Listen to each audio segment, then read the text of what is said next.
All right, we're here for the fourth episode of the Win or Lose podcast, and today we've got ex-mountain biker George Bennett. He's actually a road cyclist now, and probably one of New Zealand's best. And actually, in my Instagram description, I put that he was one of the few to win a World Tour race, but actually, he's the only one to win a World Tour race. So, George, after an introduction like that, let's go. Yeah, you really built me up here. I feel like I'm going to disappoint now. Good to be here. Is this only episode 4? Yeah, just 4.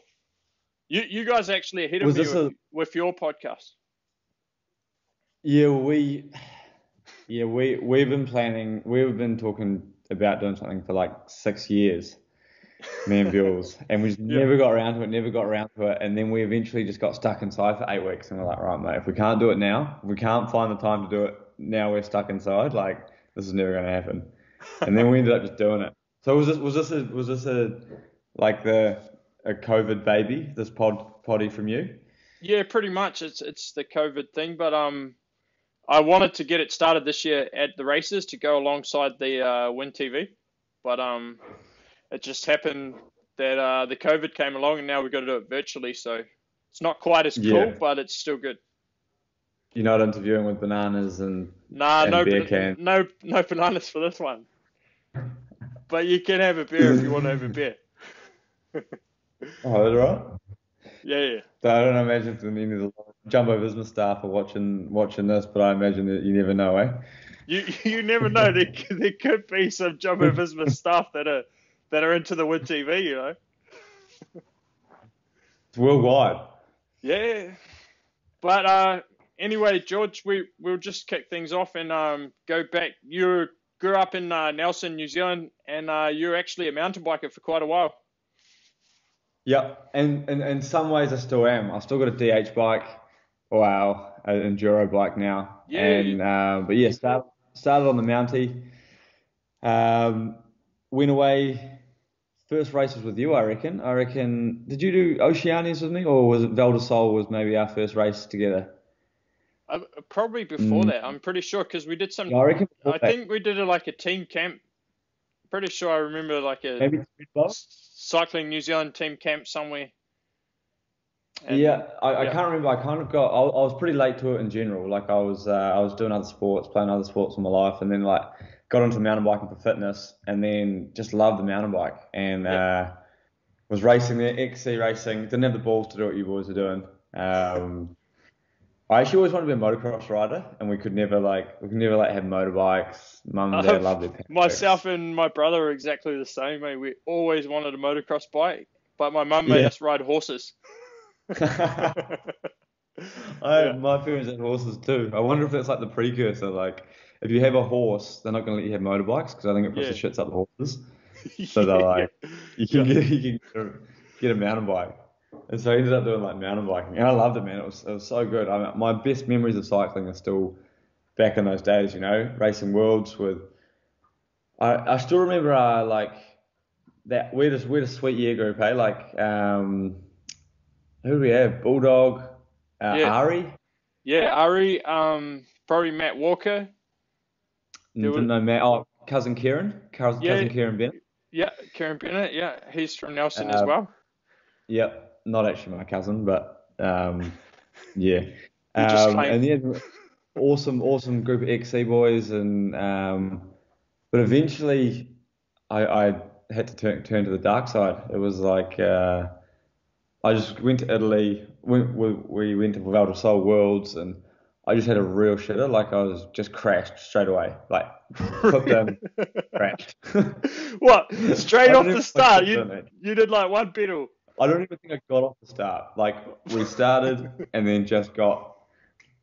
I can't remember what it was, but like you just got one of these like the waves just came at me, and you know like in XC you're not allowed to. I don't know if this is still the rule, but like when I was racing you couldn't track stand, so you had to have 1 foot on the ground. Yeah, I think it might still be like that because I don't see many of them track standing. Well, from memory anyway. I don't watch heaps of starts, but I watch quite a few. And so like 1 foot on the ground, clipped in straight off the gate, just dropped myself. And then I was like, I was just so frustrating, like, because I was just standing on the start of the single track, and you just stand there waiting, like, dick in your hand, like, you see all the front guys just ripping off down there, and you're just queued up waiting to like Yeah. get into the single track, and it was just so frustrating. And then like went riding around the Dolomites afterwards, and I was like, oh, might be more. I think I'm just better at road cycling, Really? so I had to. So if that race had gone any different, that one world champs, you could have ended up on the cross country. Yeah, but I don't think I'm good enough. I think the guys are so good now. Like it's such a different like you have to have so much power. And Yeah. I'm such a small guy. And on the road it's all good, you know, it's good on the climbs, it's good to be light and all that stuff. But you see the grunt, some of the like the sports change so much. When I was like guys like Souser and all the on the XC front at least. And I guess from like what I see in downhill, it's changed quite a bit as well, or at least enduro. Like it's way more like athletic now. Yeah.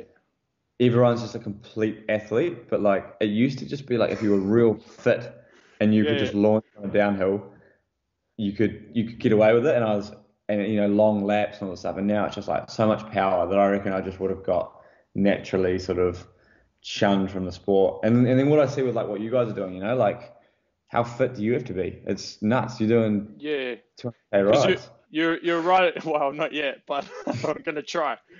But you're riding like a super heavy bike. It's almost a downhill bike, and you ride it for 6 or 7 hours. It's a Yeah, big day, yeah. yeah. And all the intensity of racing the downhills, you're pretty cooked, like just from that. And I was looking at like what's real interesting I reckon about from a road cyclist looking, you know, we're always tested fitness and there's like all these different energy systems you're looking at. And I was looking at like there's a guy in Nelson who trains quite a few enduro riders like Ray Morrison and stuff, Yeah, you know, yep. yeah, And they were like he was putting on their watt bike tests online and just put up videos and stuff for their watt bike tests. yeah, And man, like the watts that's coming out of those enduro and downhill guys is nuts. Like they would put sprinters to shame, a lot of sprinters to shame. yeah. Like I think Brooke would be unreal in a yeah, road sprint if he can stay in the peloton till the end of the race. He would blow them up. it's nuts, eh? And then like, Yeah, but you also got to be pretty fit. Eh? You can't just be like, you can't just like I don't know what's it like now. Like when I remember like doing like I remember one race in particular was like remember the old national series in New Zealand like yeah, yeah. And you just travel around. It was the best time because you just yeah, like you go such to a the good time. South Island for a month, or the South Island guys go to the North Island for a month, Yeah. and just travel around with all your mates for a month and just do races every weekend. It's like, And I remember back then though, like the XC guys, you'd all be like, because sometimes we'd race on the Saturday and then you guys race on Sundays, yeah, and then like I remember it would be like Friday night, all the downhill boys would just be launching, like they'd be just like on the piss all night. And I remember like we were staying in like the Dunedin top 10 camp. We'd always stay at the top 10 motels, and yeah, like people that don't know, they're just like shitty New Zealand hotels yeah, or motels. like the cheapest accommodation Yeah. possible. Yeah, And then like, and I just remember back then being like, oh man, the downhill guys like so loose, like all the XC boys like in bed at 9, like on the pasta, drinking the my zones, and then like the downhill boys just launching, and then yeah, just rolling into Sunday, and then just racing being like epic, and then having like sweet after parties, and I was like, man, I just wish I was a downhiller, but I kind of wonder now if it's changing, like if it's so you know it's so competitive, maybe like is it still different for you guys? yeah. It's definitely changed heaps. Say like even from when I first started in Europe, it was kind of more like that. And now it's Yeah. like everyone's pretty professional. Everyone's got a trainer. Everyone's training, or like some people even too much. Like they forget the riding aspect and they're just training all the time. So They so forget they've it's still got to launch off like a massive rock garden yeah, and yeah, know and how to like get it. the technical side is like the most important. Like there's some guys that are not that strong, but their technique is like so good. But Yeah. less and less now. So it's like everyone's a pro athlete pretty much. Yeah, I mean it's good for the sport. Like it's good for like competitiveness and you know driving forward and get you know it's kind of adds a cool aspect, but at the same time like for me at least, there's a magic. As much as I love road cycling in a complete different way, Yeah. there's that little magic's kind of gone of just like, Yeah.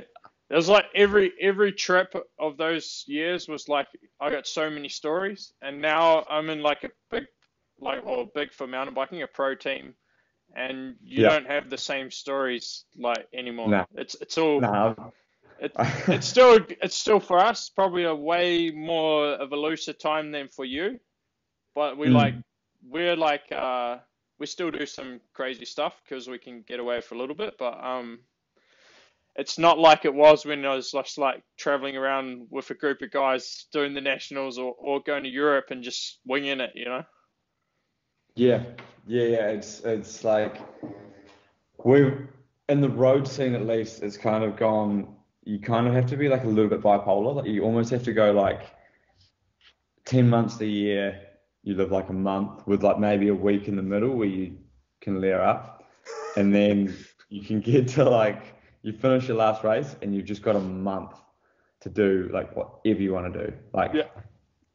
you can just be the shittest human for a month, and then like for most people they can squeeze have a 6 weeks, 8 weeks off or whatever. But then like for the Kiwis and Aussies, we've got Down Under coming up already in January, so you're already like, all right, I better like rein it in a little bit, start living a little bit like an athlete, and then before you know it, you're like, oh man, it's 11 more months until I'm back on, Yeah, back it on it. must be a pretty long season for you. Yeah, well, not this year. Shit, not this year. Yeah. It's going to be. I don't know if we're going to get one. I reckon we What will, but you think we'll do much racing this year? What's your thoughts on the whole situation? I reckon a while ago, like a month ago, I was optimistic that we would, but if I really asked myself, I was like, maybe not. Just because I had to be optimistic to get myself training, get myself like living like a pro and all that stuff again. And now I actually think we will. Like Yeah. it's going pretty good here. I don't. How's it in Munich? What's the story? Yeah, it seems pretty normal, really. It's like Mm. some I don't know, like you didn't see what actually happened, so you can't really tell, like you don't go to the hospital or Yeah, anything, yeah. so you don't know if it's bad or not. You hear the stories. Exactly. You hear the stories about like overflowing hospital wards and stuff, but out your window, like It looks normal, yeah. it's almost yeah, Just everyone yeah, wears and masks now. yeah. Yeah. Should I put mine on? Have you got a custom? Have you got like they selling the like ritzy masks in Germany? Oh yeah, I've seen some, Or yeah. I gotta yeah, get a Wheelie Wednesday one going.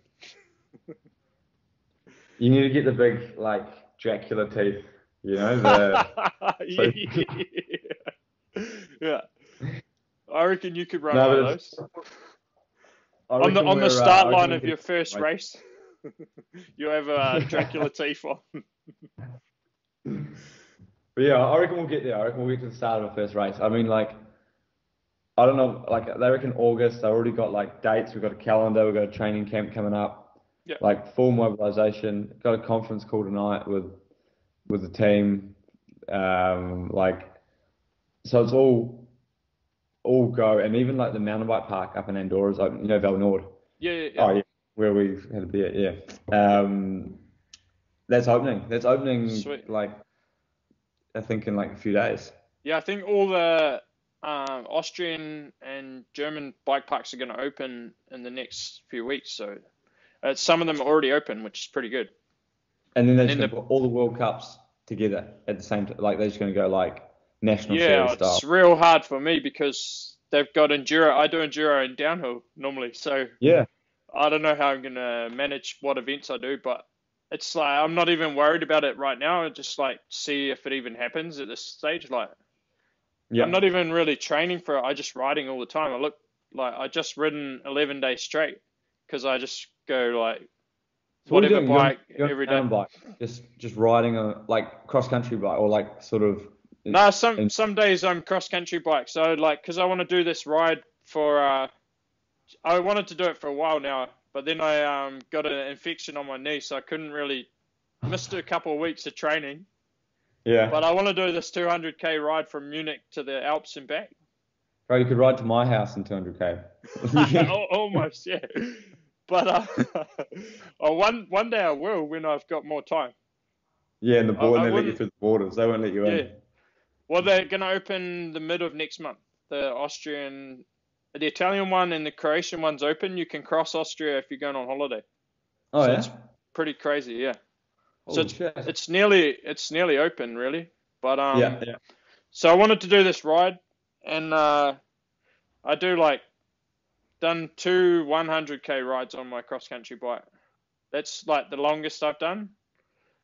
And Mate, you're gonna then have to add you're gonna do enduro, downhill, and you're gonna have to add in these XC marathons if you keep this up. That's I'll do the world champs just to say I've done it. Like last year I did the XC um, e-bike world champs. But Did you? actually, yeah. Oh, I saw the video of this actually. Yeah, And yeah. didn't you do some cross races as well? I saw the videos from Yeah, cross I did a racing. cyclocross race as well in Belgium, a pro one. How was But that actually? Was that nut? I've never like that's one of those weird sports for me that's like so big up there. yeah, Like our teammate Wout van Aert, okay, he's a mad dog on the road, but yeah. he's multiple time world cross champion. And when we go to Belgium, like we were there for the start of the Tour de France, like it You was wouldn't be. so It would be ridiculous. unbelievable. Oh, I just did not want to like I just stopped like going for a ride with him actually became the most annoying thing in the world. Like everyone wanted to talk to him, stop and all the stuff. And at that stage he wasn't like he was coming up on the road. He was still Yeah, like he was already really good, but he wasn't like the man. He was just a yeah, cyclocross rider yeah, and he was just the most. I reckon he's the most famous person in Belgium, and it's so weird because like we yeah. don't do cross, and cross isn't here, cross isn't really at home, and you Well, go there and it's just like it's like rugby to New but Zealanders or but whatever. it'd be him or Matthew Van der Poel because he lives in Yeah, Belgium. So yeah, and then their whole national news is like because I was there for during cross, I was like they've got the news shows going at night, and it's like they're talking about the next day's cross race. yeah. Like they have a sit down chat with a group discussing the race that I was doing. I was like, what the fuck? How far did you get? Did you get? Did I they let you? well, the guy from Shimano, he's like a ex pro cross racer. Tace, he was like the mountain bike rep for Shimano. Oh yeah, yeah. For like the riders or sponsorship manager for mountain bike, and then he said if I can do 3 laps, I've had a good race. So I was like, yeah, I've got to do 3 laps. And then as soon as I got through and I could do 3 laps, I was like, yep, that's me. And I did a big wheelie because it was like the gnarliest sand one. The first lap, I was like scared to ride down it. I was lucky that I went there. What was it? Court trick or whatever Nah, it is. Zonhoven. It's Oh like yeah. it has a really deep sand pit with a big crowd the whole way around, and then in the bottom they have a DJ and everyone's just drinking. But it's like there was snow on the ground. It snowed like hard. That's what puts me off, man. I just But I don't mind training in the cold and all that shit, but like it doesn't excite me being like shorts and shirt riding around yeah, in mud and the snow. I'm just like well, it I'm was just sand, summer. so it was like riding the beach. It was so hard. I was real lucky that I went the first day. The day I arrived in Belgium, my team manager lives not far from there, so I just rode there to look. And I Yeah. was real lucky I did that because I wouldn't even wanted to go down it if it was like if I'd have just showed up on the practice day. It's that gnarly. Really? It's like so steep and it's deep sand, and it's like you I have to know come that in skills, fast, but or you is just it like road skills or mountain bike skills? more mountain bike skills. But Okay. but it's like cross skills. It's totally different. It's like a motocross sand track on a Mm, road bike. man. Okay. Yeah, it's so Uh, weird that like for both of us, I guess this is like something. It's such a massive part of cycling, and we've never done it. Yeah, but Like, or I you. can see why they're so good. Like it's so good for them because they do have so many races. They Mm. almost don't really need to train. They just do these races, and then it's like the gnarliest training doing those races. Like Yeah, so you hard. almost need to do like coming into Europe out of New Zealand, you almost need to do like a series of cross races at home or whatever that time of year Yeah. before you come to Europe. I guess you're living over here full time now, though, right? Pretty much, yeah. But I do go home in the winter because it's a bit cold. But yeah, You go home and this winter, yeah. yeah. Shit, yeah. Hold on, charge my I laptop. don't like to stay for the European winter too long. But yeah. You didn't want to go home in the pandemic? Not really, because then as soon as I saw what was going on there, they got more locked up anyway, and then I would still be stuck there. So it's like I'm better to be here, and then if they do have racing here, I don't need to travel. Like they So might you were not be able to never come. like inside. You were never like us. No, I got real lucky because I was here in Munich, and you're allowed to exercise. You're just not allowed to. I think you're allowed to exercise with one person or just by yourself. So I pretty much migrated to the forest near my house here and just built like a jump park. Oh, sick. It was like 6 weeks. It was like being 15 again when I was doing those nationals. That was Yeah, all yeah. me and Sam Blinkertop. We lived in Wanganui. We grew up there, so we just like I went to school there at a boarding school, and we just go digging or riding every day, and that's How cool all was we that, did. eh? Like pedaling up hills with I remember like one of my birthday presents was a shovel, Yeah, like a yeah, collapsible shovel, so I could just go dig tracks. yeah. That's like the best times though. Like, and it makes you so much better rider. Like, I haven't had a chance to do that for so long. Now it was like being 15 again. I had this like big grievance with track building once because I spent like a whole summer building this track, right?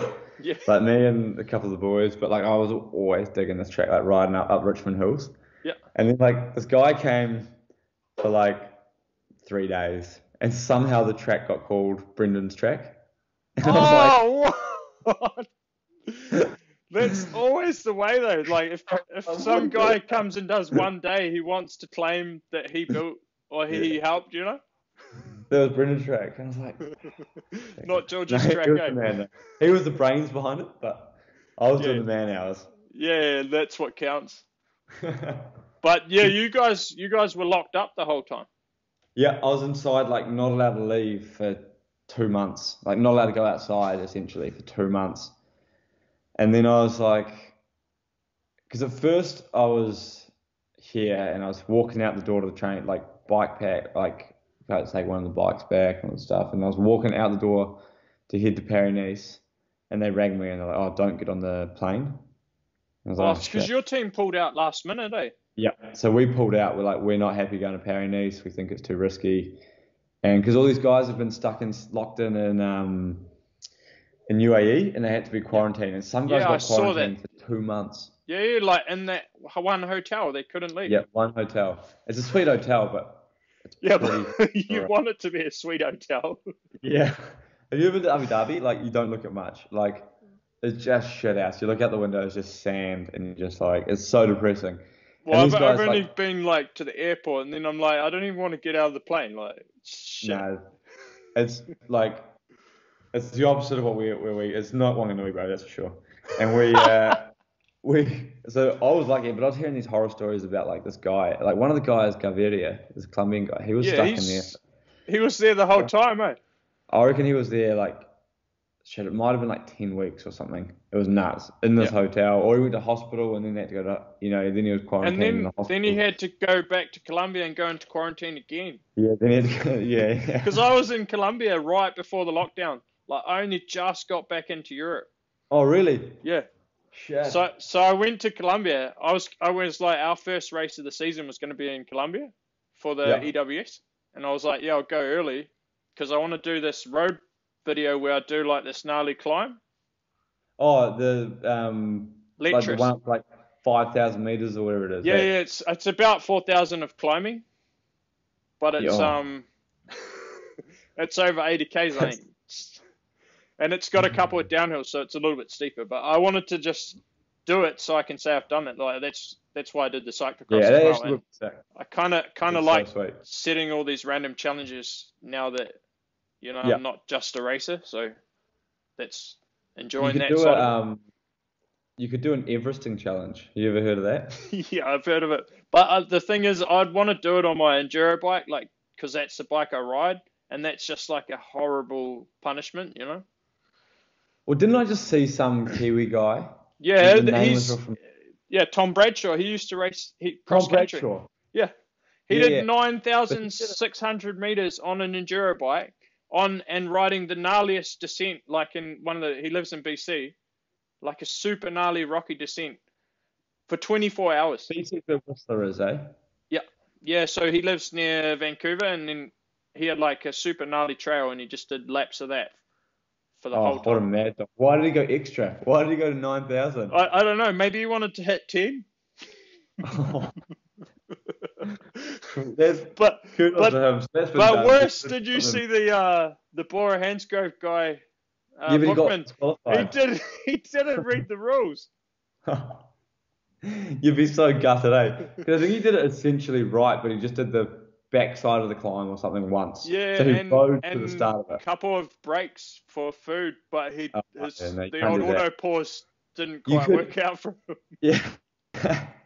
Thought you get snapped by your elapsed time, eh? Yeah. You could do Everest on your back wheel. Everest on my Is back that wheel. is that a plausible thing? I don't know. I still can't wheelie, so I don't know how hard it is to ride up a hill on the back I wheel. don't want to do 8,000 meters of climbing. Like if you do 2,000 on an enduro bike, it's a solid day. Like Oh man, I bet. The bike I'm riding for the downhill park is an enduro bike. It's still you can still pedal it and everything. yeah, But like I still choose to take I only go on the elevator. Like I do it on yeah, my rest days. yeah. And I just like because you come off a road bike and you just like fang it up a Oh, hill, it's you so would easy. hate it. And you get on a mountain bike and you're just like, oh, just take the lift. Like I'm just not Yeah. into it, you know. You can't do it easily. You can't do like a Well, recovery day and ride up. and for you, like if you're gonna go mountain biking, you may as well enjoy it rather than Yeah, it's your day off as well. So if you're climbing on a mountain bike, your legs are just gonna be smoked. yeah. And I'm also so precious and scared of like injuring myself that I now take like all the gear. Yeah, You know, and you I'm don't taking want to be tired. full house. No, not the gear. I'm not like taking like I'm No, not like I the gear mean I don't mean because you that don't want to sort be of gear, tired. but like if you pedaled up the mountain, Yeah, you'd be yeah, tired as then you gotta yeah. be take I don't All the stories of like do you know Nathan Delbergers?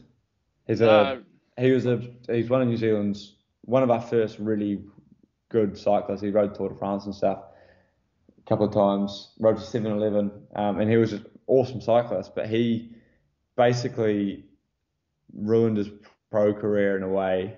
Well, at least took a good couple of years off it because he was out mountain biking and like crashed in doing a mountain bike race and just hit his knee into a tree.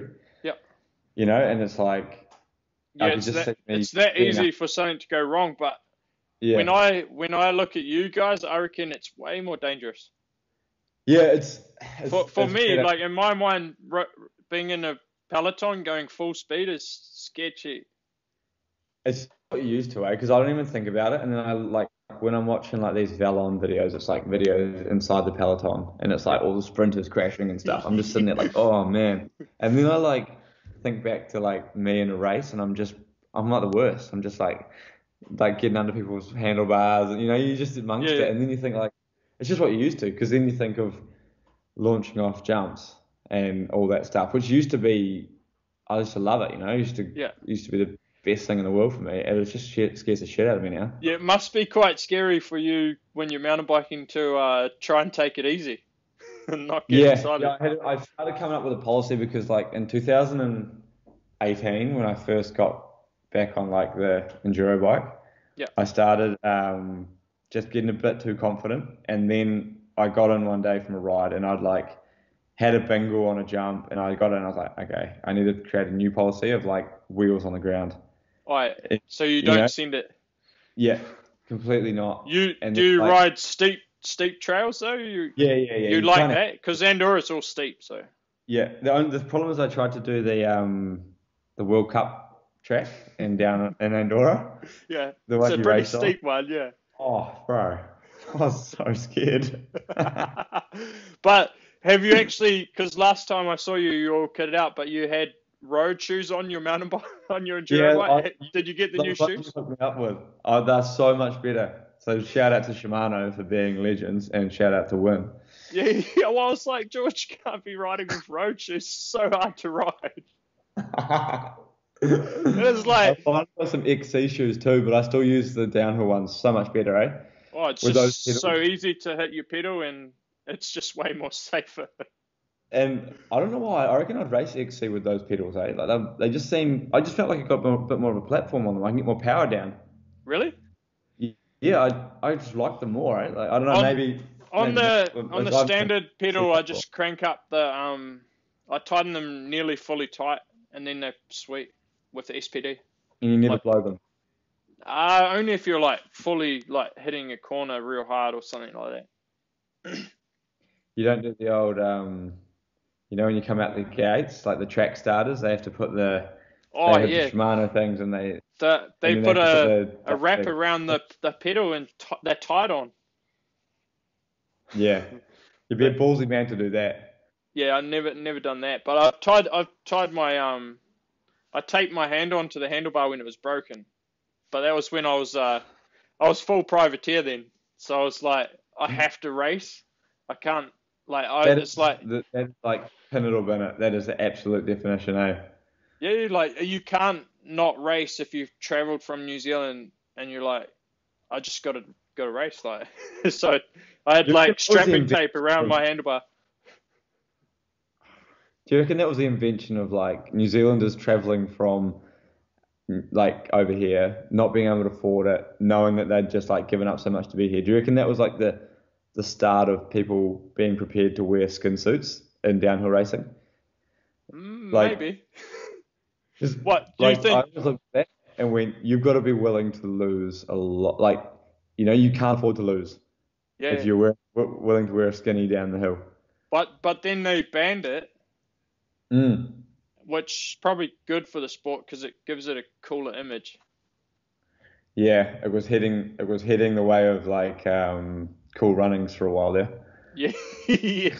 And the other thing was like they have a big gap between the knee pad. They'd have like skin shoot shorts, and they just look Yeah, like terrible because then there's a big piece of skin showing. It's called mountain bike term the twat gap. You can't have twag gap. any. Yeah, if your shorts blow up, you look really bad at the bike park. Okay, so I've got Yeah. to make sure I'm running essentially like the 1995 three quarter. Remember the three quarter cargos? Well, they shouldn't blow up then. Yeah, I just think it's because I got the wrong size, but Yeah, like yeah, that's what they look like on me because I'm small. yeah. But that's But the equivalent of road cycling. If you have like how people have their arm warmers, and then if you have a gap between your oh shirt yeah, and your arm yeah, warmers, it'd be exactly the same. yeah, no, you don't want to be Like rocking that. you look pretty bad if you're running that setup, eh? But road cycling, you've got quite a few things like that. You got your glasses have to be special way. Your socks. Do you get all into all of Glasses these? have to be outside of your helmet straps. Yep. Um, Socks have to be inside your leg warmers. Although I've kind of given up on all that, eh? You don't care? I've gone, especially now, like I'm just rolling everything up at all times, trying to avoid the tan lines. All right. So you go and live But for the vest when you're out there for a big yeah, I day. haven't quite graduated to the vest, but it's starting to get hot as, and so I do have the summer vest, but I've never. That swings me a bit too far towards triathlete, you Yeah, know? Like, yeah, yeah. There's an abundance of triathlon handlebars here in Munich. oh, so no, that's still got their head right up. Yeah, Yeah, yeah. It's super comfy. and the compression socks on the bike, love Yeah, that look. yeah, yeah. They love that. But we'll go back a bit. You did actually a few years kind of because I do actually. I don't know if you know, but I do like a privateer award in the mountain biking. Yeah, yeah, Yeah, bro. Yeah, I yeah. follow it. So last year I just started that and I just got like people to chip into it and then it got like 15,000 euros and I was giving away like 1,000 euros every race to the best privateer. So it's pretty good. But you did a few years pretty tough as a privateer yourself or like, I don't know if you I call it privateer and road cycling, but what are Well, you? essentially, it was. I mean, I did that year. So after that Worlds we talked about, that's when so that was 2008, I reckon, Val de Yep. Sol. Yep. And then I went home from that. So that was August. And then I went home from that and went, right, I'm going to be a professional road cyclist instead. And so that was rode towards Southland, and then so that summer, so a few months later, I managed to I just decided I've got to go to France, I've got to go back to Europe and race, and I didn't really know anyone, didn't know any, and I'd been racing a little bit of road just for mountain biking fitness, but I kind of been snubbed by the New Zealand team, they picked 46 juniors, and 46. yeah, because they had guys for Mooble Tour, Canberra, Worlds, Tour de l'Abitibi, what was the other one? Oceanias. Yeah. So all these different teams, and I didn't get in one of them, and I was so pissed. What? I know, and because I think Nelson. But that might have been the best thing for you to just show it them. made me real angry. Yeah. It made me real angry because I was like, oh, stuff you, and because I think there's a thing from being from Nelson, they didn't really and I don't know if I don't know if there was a fallout with my mountain bike coach and Bike NZ because he was kind of the mountain bike guy. And there was all this weird stuff. Anyway, Yeah. So I was like, right, I rang this guy, Tim Vincent, who had raced in Switzerland. And he gave me he tried to set me up this team in Switzerland. Yeah. And he said, yeah, you can go there and race in Switzerland. And I was like, sweet, that's close enough. That's Europe. Yeah. That'll do. And so I booked flights and stuff to go over in March. And then I was in February. He rang me one day. He's like, oh, I've got some bad news. The team have decided they don't want to take you. They're full. But I already had flights, and I'd already wasn't going to university because all my mates were. Because you're going to chase racing. Yeah, and I told everyone oh, I'm just going to be a cyclist, and everyone was like, yeah, whatever, mate. Yeah. And then so I was like, no, I've got to go now. I can't suddenly rock up down at Canterbury and be like, oh, just kidding. So he managed to find. He said, oh, there's a bike shop there that. Probably not that far from Munich, actually. Actually, my geography's not good, but it was in Switzerland and in the German-speaking part, and they're like, "Oh, this guy will take you if you want." He's got a bike shop. It's not really, it's a sort of really small team, and you can go there and just see what happens. And I was like, all right, whatever. And I remember before leaving, I was sick, scared shitless of what was going to happen.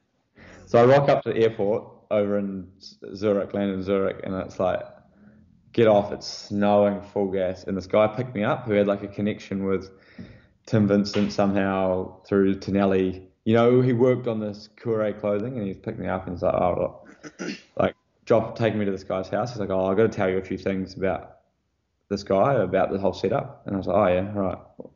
Fresh kid arrived from Europe. Yeah. So, well, firstly, there's not a team. This team doesn't exist. It's just a bike shop. And it's got some kit. And I was like, oh, what? And he's secondly, the guy you're living with doesn't speak any English. And I was oh, that's going to be weird. Thirdly, don't be scared about this, but you don't need to worry. But he's known to have relationships with younger men. What? And then I was like, what? Is this why he's suddenly? Because I always thought it was quite weird that he was like, yeah, mate, this random kid come stay at my house and I was like, is this why he's letting me come stay? And I remember so I got to the house, there was no internet, I couldn't Skype, I didn't even have a laptop or anything. Yeah. No internet, nothing, no way of I couldn't call home and shit. I could get a calling card, But this is 2009. That stuff existed well and truly. I just didn't have it. Well, I probably would have been the same. I just didn't have anything. Yeah, just didn't have it. Didn't have phones and all that shit. I just wasn't. Yeah. And it was actually before anyone, if anyone stops listening, I better get them the right idea. This guy was a legend. This guy was sweet. He was no issues. Didn't pull the moves on me. Yeah. Didn't understand the fucking word he said. Not one. But he was real nice guy, real sweet ass guy. But there was still no team or anything like that. So there was. And Switzerland, not really a road place. What's that? Switzerland, not a big place for road cycling. It's more mountain biking. Nah, not. Yeah. It's not. It's there was a few. The thing about Switzerland as opposed to France is you didn't need a team, so I could rock up to these races. Although, yeah, so I rocked up to this race with this kit. I get on the train, And what had happened is the first race, no, on the way over, my bike had broken, and it was an Avanti. It was the hanger, Oh and shit. because it was an Avanti bike, you can't get them in Europe. Yeah. So I'd had to like borrow this Trek, but the brakes were reversed, and I'm still running New Zealand brakes. I can't. I've tried so hard to change my brakes, Yeah. and So just you can't you change them, you man. run New Zealand brakes now. Yep, left, Sweet. right Yeah. hand, front. Yeah. Yeah, and I Like try a for like a change. motorbike, how it should be.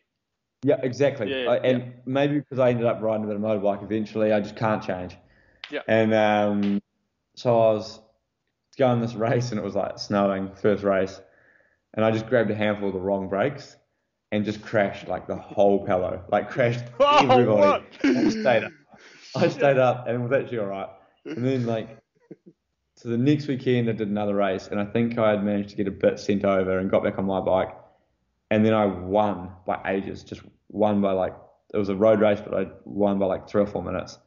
And there was a actually then the day after I did a different division and got a good result, and now the UCI like 2 years later is still trying to like get me to pay like a fine for it because it was like I didn't know at the time you couldn't change Oh, category. what? But anyway, so at this race I won, there was like a Typical. Kiwi Yeah. team with do you remember Wade Mangum? I know who you mean. Yeah. Yeah. Yeah. And he was a roadie from Rotorua, and Brad Ulrich from Auckland, and we just on this French team racing that were there at the race, and eventually they were like, "Oh, you can come race with us." Yeah. And so I left Switzerland, and we just lived three guys in this one bedroom. So the whole, which is nuts. My apartment back then was as big as my lounge now. Like it was tiny. So we had to stack two beds up on each other to make like a makeshift bunk bed, so we could Yeah. get three beds in this room. And then we just had a kitchen that you could have like one person in, and like a toilet and a tiny. It was just like the most povo flat, Yeah. and Yeah. no internet or anything like that. Like we were just living off. It's pretty funny to think back now, and you just had no internet, but you'd like get through the day. And Yeah. now you just spend your whole day on your phone or your laptop. Like, We did so much fun shit, bro. Like, I yeah. remember, like, one of our activities was how many veggies we could steal, like, 'cause we were just so broke. And Yeah. so we would just go steal people's veggies, just raid veggie gardens, but try not to steal enough from one. Like, we try to spread it out so that, Yeah. like, no one onto it, that people were stealing their veggies. That would have saved you quite a bit of money at the time as Yeah, well. yeah. We were just doing shit like that, and like all sorts of fun stuff, like, that was just out of pure boredom. And then we'd just ride around and, like we couldn't afford to do what we do now, like ride and stop for lunch and stuff. We just didn't have the money. Like we were Nah, just because you're what running on New Zealand dollars, and back then it was like 1 50. I euro remember. was like 50 cents or even 40 or something. Yeah, it's And almost got that bad recently though, eh? yeah, If you're on New it's Zealand dollars. gone. It's good if you're getting paid Yeah, euros or US, right. but If you're, but but not but, otherwise. Yeah. but yeah, it was weird. You know, it was one of those times like we were just so broke, and it was in such a shit situation, but we were just racing, and we would race in France all the time. Like we'd race on a Wednesday night. We'd race a nocturne, which was like you'd race from like 10 p.m. to midnight as a display Oh race, and then shit! you'd Till drive back to midnight. the night, and you'd get home like 3 in the morning, and then What? then you'd race Saturday, Sunday, and Yeah. we won so many races. I think I won 7 races that year, but they were like we were doing small races, like shit Yeah, house yeah. races. But It it's wasn't. still at that time you'll be loving Yeah, it. You and get then prize money as well. yeah, that's how we survived. Like I Yeah. remember first race I did with that team was like Tour de Beaujolais, and that's like a real famous wine region. Yeah. And we won just cases of wine. It was so good. Yeah. And we were so like cultured. We were just like cooking meals, and we're like, oh, we're in France, so we'll just dash a wine in there, Yeah. and Yeah. mixing it up. And it was good. We were winning like I remember I won a toaster. I won like I just used to win like kitchen utensils as like sprint prems and stuff. It was fucking weird. Yeah. And but it was so good. And then at the end of that year, me and Wade both got because he won a heap of races too. We both got picked up by um, proper first category amateur teams, and we were getting paid a little bit. You know, I was getting like 200 a month. He was getting like I think he got like 800 a month. He got way more than me, but I went to a bigger team or something. I can't remember. Oh, yeah. Um, And then that was a real hard year because even though we had like internet and stuff, I lived with a Latvian guy who was a sweet guy, but just Yeah, so but Eastern he's European. not full of yarns like a Kiwi. Yeah, no, Yeah. he would wake up and just be like, "Yes, today we ride." It's just Today we ride bike. bike ride you now. And Yeah. then like it was just like a hard year, like because it was like we were good. I was good actually, had a really good year, luckily. But like I was fighting half the team.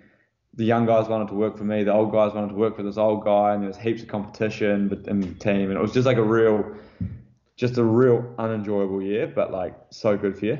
Yeah, Learn how yeah. to properly all that stuff, and then man, after that, then it was easy. Then I signed a pro contract for a French team, or signed an amateur contract, and then the team turned pro.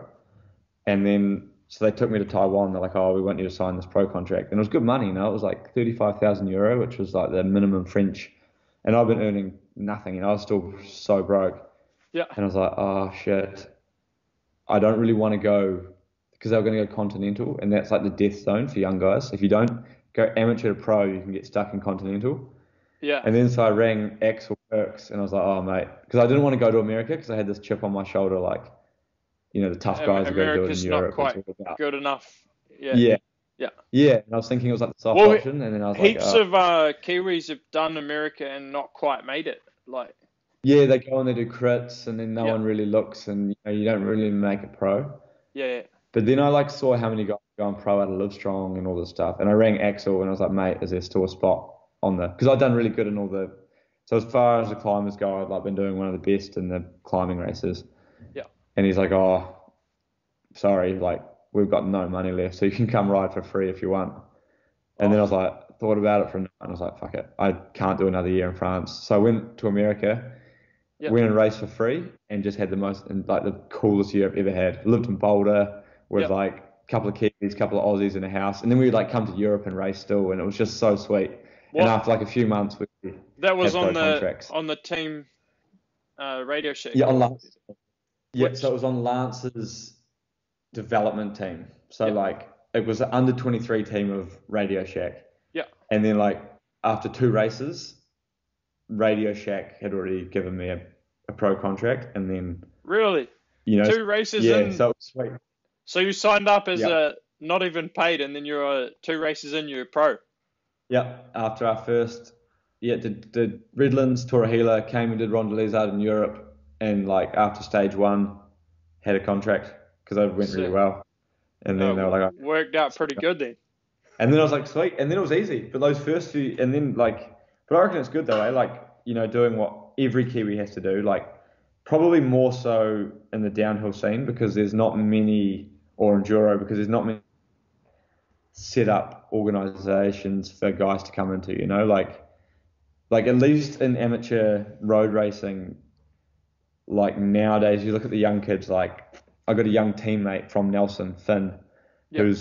who's one of the best under 23s in the world, first year under 23, and he's just come into my development team for Yeah, us, which I is pretty saw much that. the Yep. same as the team. Yep. And so, like those guys have got to. I mean, I don't want to be that guy that's like, "Oh, we had it way harder. Those guys have got it way easier." I mean, I Yeah, think it's yeah, good that but it's the best thing for you, I think, at that time, like to yeah. know where you came from and If just you and in Finn's case, like and at least with the guys I know, they are very aware of it and they haven't forgotten. They yeah, know how lucky that they are, and they stay humble and they work really hard, which is awesome. And you can't ask for more than that. But like I wonder if like there's a sense of like I just think of like traveling with bikes to get to a place with no money, yeah, and you go like, how am I going to solve this issue? yeah, And yeah. then, and then like and then you're walking onto a plane with like all your clothes on because You're your bag's wearing too, everything, yeah, and all that especially with a downhill bike because it's so yeah, heavy. and then you're like, I wonder if that sort of sets you up for like now you like you say, okay, you might go back to NZ for a bit, but you're pretty comfy living overseas, or Yeah, you're pretty, you're just like independent. You can do everything yourself yeah, because you've done it even make it harder. easy. Yeah. So then you're in a team, everything's organized. You're like, wow, this is easy. But if you But then you start think of the like old, that, it gives you like you're like, this is normal, and then you get the wrong way of Yeah. thinking. There's a lot Yeah. of riders like that. But I think no matter what, it's not easy to live as a young guy in Europe. Like even if you go to a team and you have to be away from your parents and you have to like be away from your friends, like when your friends go to uni and you go off cycling Yeah. and you're 18 years old, I reckon that no matter what, you have to grow up pretty fast. Yeah, for me, the best thing was that I went to boarding school when I was like 12. Oh, right. So, Yeah. Okay. so I already lived away from home, and then like pretty much did everything independently anyway. Yeah. Like Yeah. even all those nationals trips, even when I was real young, I was like, I was already sponsored when I was like 14 and get You were on taken the around same with course with me, that were you? Lahar team. Oh, Lahar. Yeah, and Okay. they had like a big budget. Like I had a credit card to buy whatever I wanted for lunch, and I was like just Really? loving it. Like I couldn't Oh, believe it. But then it all that went bankrupt and nothing happened. yeah. But so then it then went back to normal again. But like going to boarding school would set me up for going to race in Europe, because otherwise it's like it would have been a huge eye opener. Oh, yeah. Man, leaving home, like, I remember just being like, realizing, like, as much as like leaving family, it was also like not going to university, going, holy shit, if this goes tits up, Yeah, what what, next? yeah, what next? All my mates are already halfway to a degree in something or Yeah, building apprenticeships or whatever. And I'm just fucking broke. yeah. It's kind of the same with me, but I was like, I'd done so many shitty laboring jobs for like quite a Oh, few yeah. years, because it took me a while before I got enough money to go to Europe. Yeah. So, because it just costs so much to do like a season of downhill racing. Yeah, probably, what do you reckon you need? 15 grand or something to get around? Yeah, well, I think I had 11 or 12 after my flights for the Oh, first no, the first okay. season. Yeah, it was pretty tight. And There's nothing like a shitty laboring job though to make you want to make it. Like I used to yeah, plant trees in the summer holidays, like work at yeah. a tree nursery, and I'd work from like 6 till 4, and then train from like 5 till 10, and then And you're get up at so like, tired. oh, just fucked. 'Cause I was just like back, and I remember my back just being like actually like destroyed, and then just going looking around at the people I was working with, and just being like, I actually have to make this. Like I actually Yeah. have to make this as a pro, otherwise this could be me. And yeah, you see the guy there, like I've worked heaps of, a few different sawmills, and you'd see the guy there, he's like, yeah, I love this job, it's a mean job, and he's been there like 30 years on the same Just job, smoking just diaries. stacking timber all day. And I'm like, yeah, I was like, I cannot do this for long. No, no, not at all. But it But gives yeah, you the best perspective. I wonder if also like, because I see it with all the Kiwi pro cyclists, at least like the road cyclists over here. Every Kiwi pro is particularly hardworking, Yeah, or even the Aussies, as opposed to some Euros. And I wonder if that's because like it's also a filtering system. Like there's this whole like the analogy of like you have a case of eggs and you throw them against the wall and which ones don't break, yeah, And Europe's the wall. You just throw all the Kiwi cyclists against the wall. The yeah, ones that can hack it can work hard and or whatever. yeah. They're the ones that kind of and they all become quite good. Yeah, and you see who they're the ones that Mm. last, like you got to do the first 2 years and see if you can make it. And there's often a lot of guys that do those 2 years and end up back home in a job doing something else. But it's weird for me, like especially like following the downhill scene and the enduro scene a bit. Like it seems that we have a lot of guys that are like junior world champ or under 20, like Yeah. super talented young guys that don't stick it out. Is there a Yeah. like what's that about? Oh, there's less of that now. Like, well, there was a group of that. Like, but like Cam Cole, he would have been the world champ, and then Yeah, he ended up stopping probably because of injury, and yeah, and maybe because of choosing the wrong teams as well. Like, it's yeah, fully, if you have the wrong equipment or the wrong team environment, then it's so hard to perform. Probably the yeah, same in the road. Like, if you went to a full Euro team and they just do yeah. things their way and they don't speak your language, then it's going to be a challenge. But Don't set your bike up properly. yeah, and downhill bike is like all about the bike. Like Really? it has to be dialed. If your bike's not dialed, you're gonna be off the back. Like And big difference between makes. uh, not now, like a lot less, Yeah. but it's still like now the big teams have got maybe I don't know 10 to 15 staff probably, and that'll be Really? for two riders, and there'll be the timing sections. They'll be like they have data logging on the bike to check all the suspension. They tune the suspension for each track. It's like pretty high tech, Wow. yeah. So Man. like it was probably better to start racing when I did, because otherwise it would be way harder, I think, as a privateer. Yeah, well, you can't really come in now and go against, if you just rock up and clean your bike the night before and, go, I reckon I'll run 20 PSI today. Yeah, And there's guys there with like, they're having their suspension like yeah, all monitored this and tuning, yeah. And then they have guys on the track timing every section to tell which line is faster. So you have three different lines in one corner. They're timing that one corner to see which line's best, and then they'll let their rider know. really, Yeah, yeah.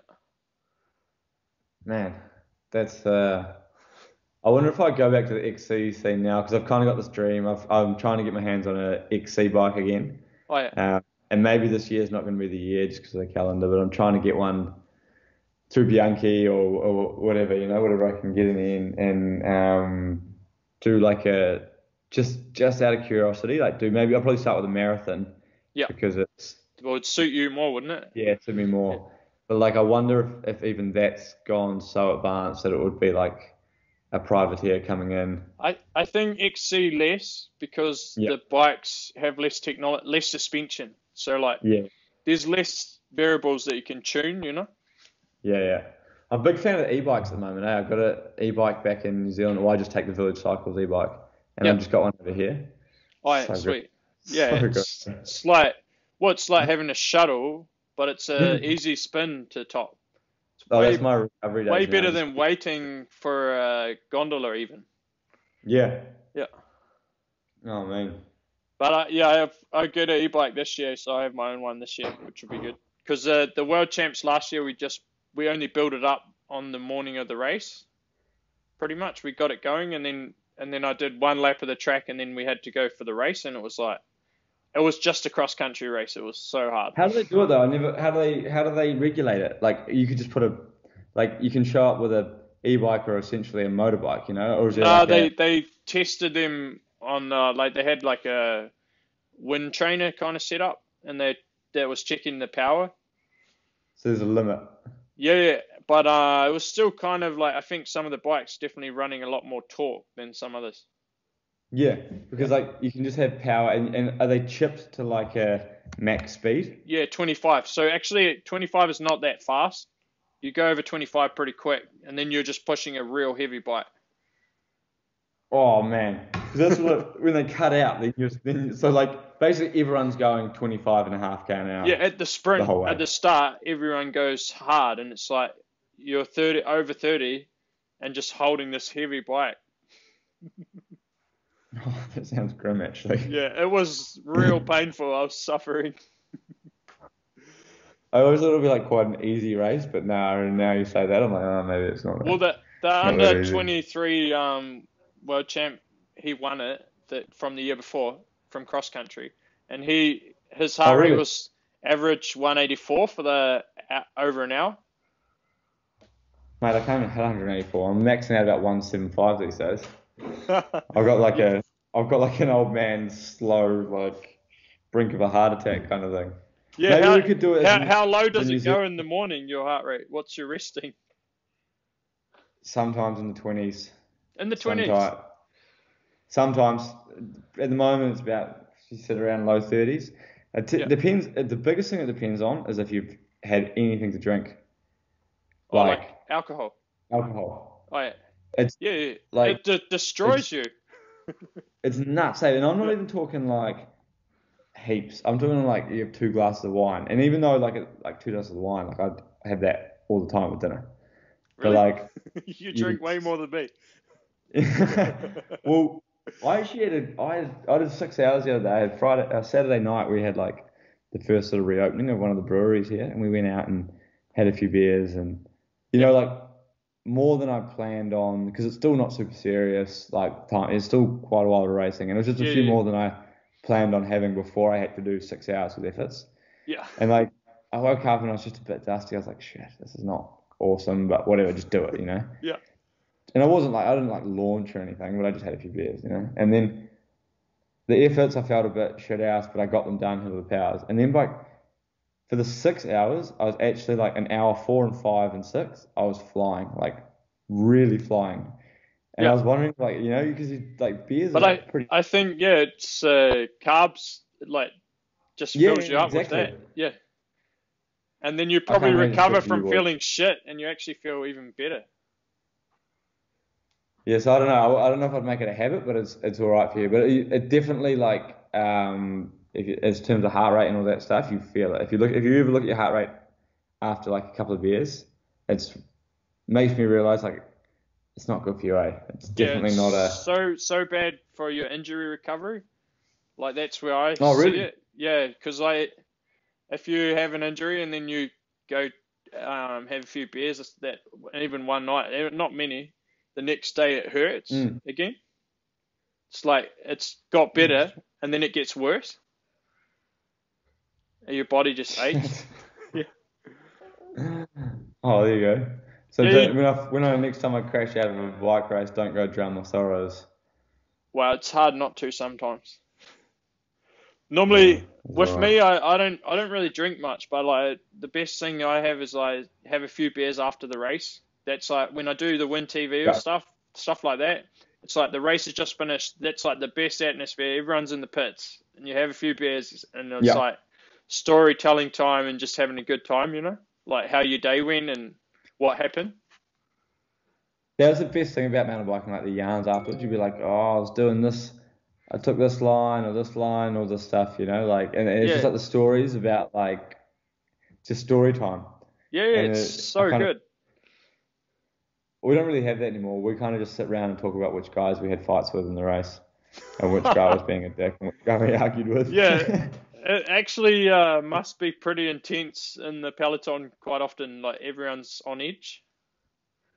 Can be. Tour de France is super stressed. Like Yeah, is that that. is that like not even enjoyable, or how do you go about approaching that? I look back on it like enjoyably. Like I look back on the tour and go, man, that was so sweet. But at the time, it's like you dealing with the people gets to me a little bit. Like just the amount of people and reporters, and it's like it's sweet as for a couple of days, but then like after like 10 days, and you're like starting to get pretty rooted, and you're just Yeah, like relentless people and atmosphere and horns and everybody's stressed and everybody's this, and then you're like your nerves just get like I don't get nervous. I never get nervous yeah, really, except for maybe 10 time trials.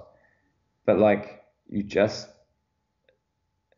it's really unenjoyable at the time almost. But then you have moments in it which are just you have like you suddenly come back to reality and realize that you're riding up the hill in the front of the Tour de France and there's like yeah. That must 10 be guys insane. left. You've just dropped heaps of guys and there's just thousands of people just screaming at you and you go like, oh wow, this is actually you get goosebumps and go, this is amazing. Yeah, But then you can also get back to the team bus and there's reporters and you just want to get on and eat your food and everyone's, like pushing pins. You just go like, yeah, oh, I can't deal with this. And you also want to go to like, but then that's every like big race in a way. Like yeah, it's not the connected atmosphere that like worlds like mountain bike stuff used to have. It's, yeah. your team bus, you kind of, they make a road for you, you try and get through to sign on without, there's Getting all the stuff stopped. Yeah, now. yeah, Exactly, all the stuff now about like hygiene, not want to touch someone else's pen, yeah, yeah. something, all that. It's But like that must be pretty full on for you as a climber. Like you're running like super low body fat, so it'd be yeah, easy to get sick. So you're just yeah. We trying to stay away from people, or what?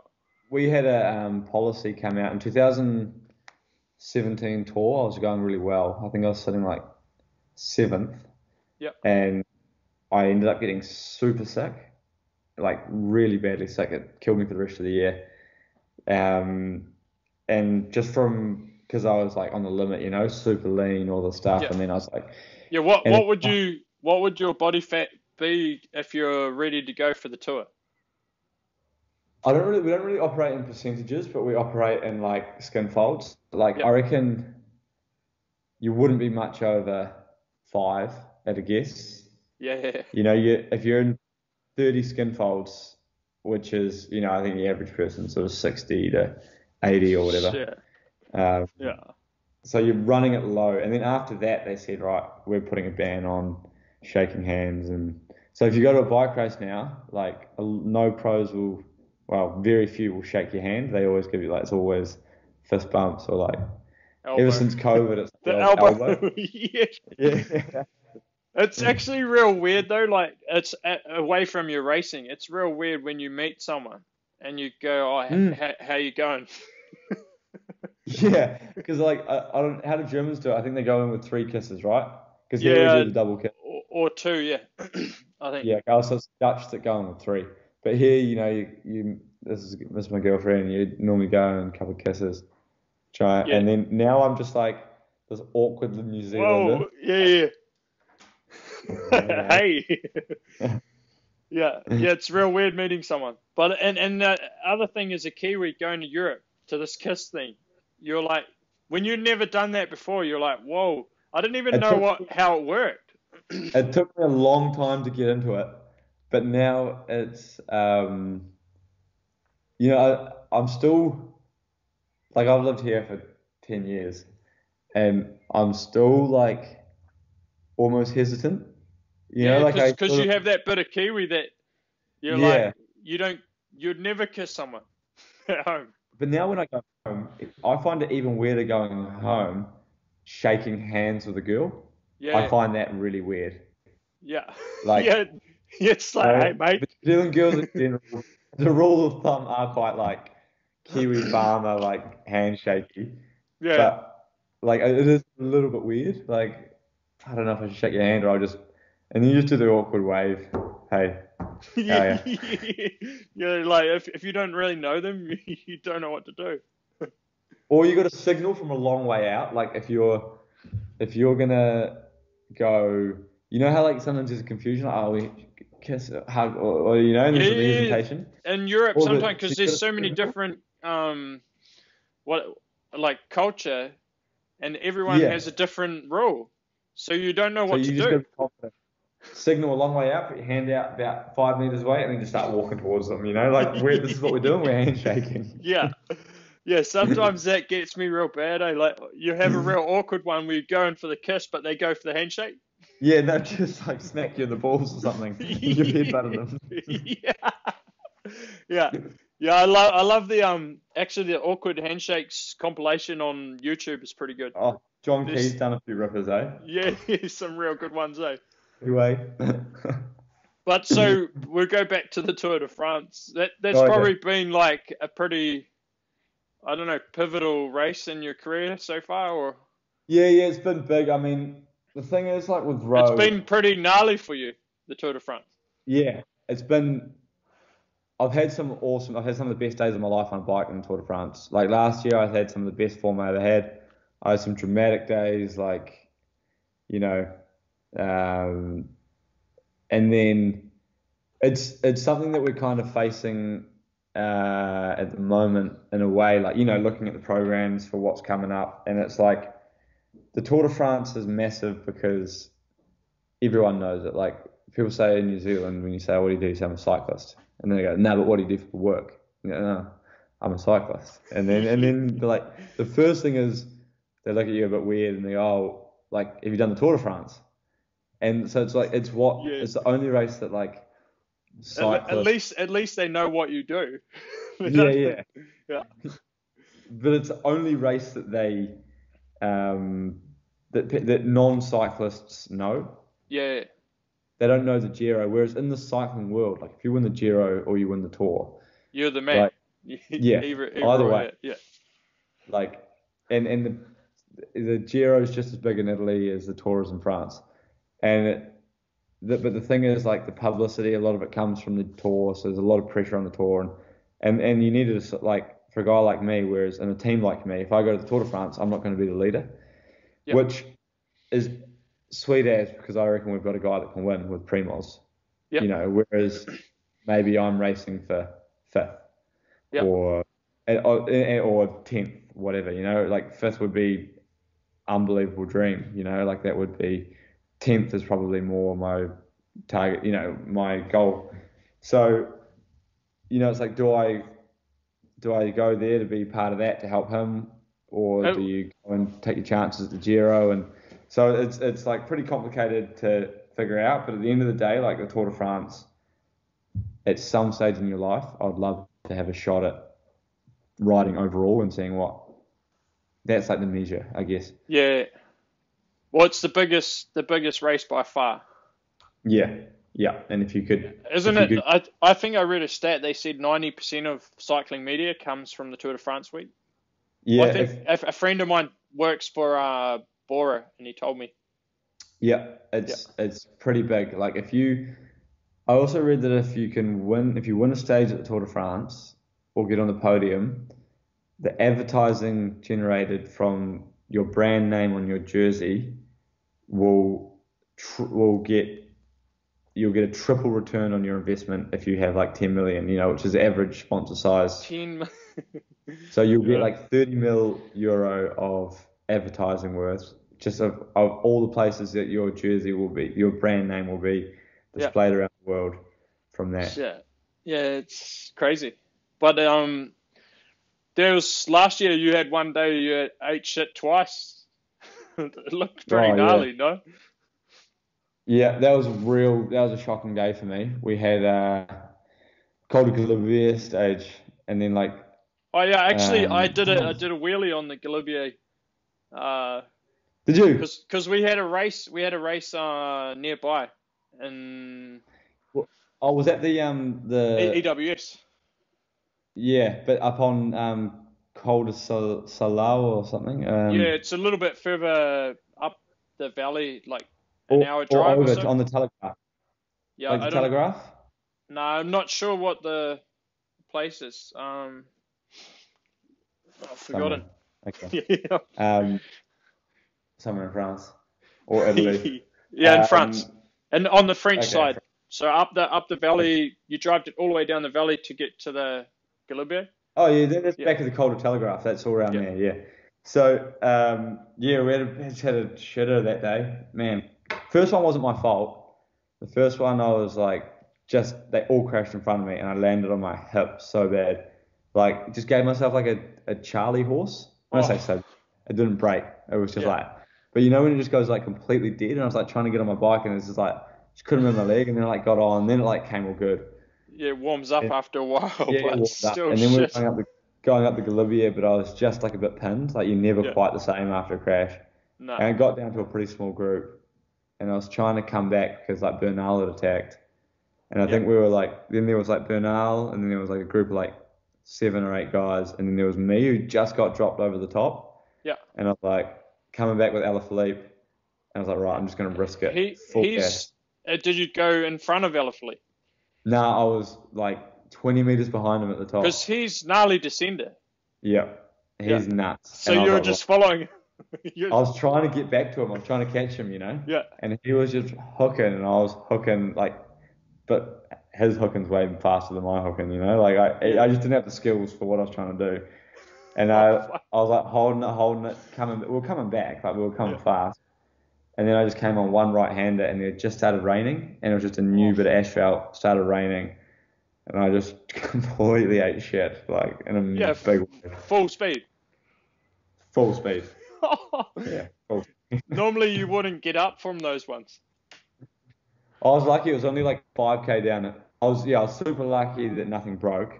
Yeah. And then secondly, it was just 5K all downhill to the finish. So I just like had to, and the team couldn't really stop. So they just literally threw me out a new bike, and they had to keep going because we had Stevie in the front group. Yeah. And then I just like freewheeled down to the bottom, and that was it. Yeah. That's gnarly. I can't. A couple of the guys are pretty gnarly at the descending. I think wouldn't Wouldn't do you even like practice descending for road cycling? Yeah, sometimes I get like I come and go. Like I can be really good if everything's been going well, and then you have a crash and you go back to like Oh, your square confidence one. is gone. Yeah. Confidence gone, and then everything feels like you're riding on ice. Yeah. And then you just got to go, right, put this foot down, put your weight on this hand, put your head there. Do that for like a couple of downhills, and then you come good, you know? Yeah. But like normally when you're going well, you don't think about it. You don't think anything, any process in your head. You just ride, Yeah. and it just comes naturally. But then every now and then when you just get it wrong, you have a near miss, you've got to like put yourself through the process because it's quite different. Like coming from the mountain bike, like people often think mountain bikers will be good downhillers on road, but they're actually Right. shit because What it's I like it, but I don't know. I've probably ridden road bike more than mm, most downhill riders. yeah, well, it's always the feet that gets people. Yeah. You know, you see them coming in at 6 and 3, at 3 and 9, Yeah. Yeah. uh, as opposed to 6 and 12. If you know what I mean? Yeah. Like, and they have Yeah. the feet, they always weight the feet wrong because on a mountain bike. And now when I go back, sometimes I struggle with getting Putting my your outside foot enough weight on it. yeah. Yeah. Well, because like I was always worried, like on a mountain bike, I was always worried about hitting a pedal, Yeah. and most of the time you're like that, and on the road you have to be up and down. Yeah. On downhill, quite often you do need that outside foot right down To peg round the hard. to get a like an off camber turn to get your tire to dig in. It's Yeah, real okay, key yeah. to get that outside foot right down to put That's the weight on the essentially edge of the tire. the whole time exactly that. You're searching, like you're like weighting the whole thing to like try and make the inside of your tire grab, right? Yeah. I guess. But on the mount, yeah, I guess on XC, there's so much like Yeah, because you're almost your seat's higher. So I think it would have changed now for the guys that use dropper posts in the XC yeah, because then yeah, they will wait. But with your seat high, you don't really drop your foot right down because it's too the mm, weights. It's too awkward. yeah. Yeah, Is that a big thing now in XC, dropper posts? not everyone, but a few of the top guys. Like Man, I would Nino after can descend real good. yeah. Yeah, Yeah, after having one now on my bike here, I'd struggle to go back around with a high post. yeah, yeah. Actually, last speaking of road descending, me last not last Christmas, the one before, me and Brooke and Blinky did the round the mountain in Taranaki, Oh yeah. like just a ride, a group ride, and we did then the two of the climbs. There's like three climbs on Mount Taranaki. I think I saw this and you got up to the cafe and it was closed. Yeah, yeah, we got to the cafe. Like this was our spot where we're gonna have lunch, and we just arrived, and then it's closed, and because the cafe's like nearly at the top, but then there's the steepest part of the up to the ski field. So Yeah. we were like, oh shit. Then we had to ride the steepest part still hungry and thirsty So good, mate. to like knock off that climb and then go. Then we ended up at a tavern, the Midhurst Tavern, but they had a Get real on. good feed. It was a real good feed. Yeah, good. That's But been like the story of my life lately doing that, like 'cause everything's closed with this COVID, so you get somewhere like real horny for a feed and then you're just so disappointed. yeah, I hope on my ride tomorrow that something's open.